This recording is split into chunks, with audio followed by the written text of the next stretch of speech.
పూడిమడక ఉప్పుటేరులో మళ్ళీ చేపలు చనిపోయాయి.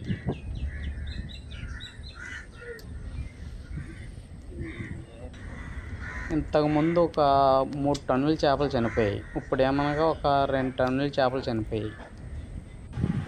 దీని అంతటికి కారణం కెమికల్ వాటర్ వల్లే చనిపోయాయి, ఫార్మల్ కంపెనీల వల్ల. పూడిమడక ప్రజలు ఎవరూ పట్టించుకోవట్లేదు, అలాగే రాజకీయ నాయకులు ఎవరు పట్టించుకోవట్లేదు, అలాగే గవర్నమెంట్ కూడా పట్టించుకోవట్లేదు.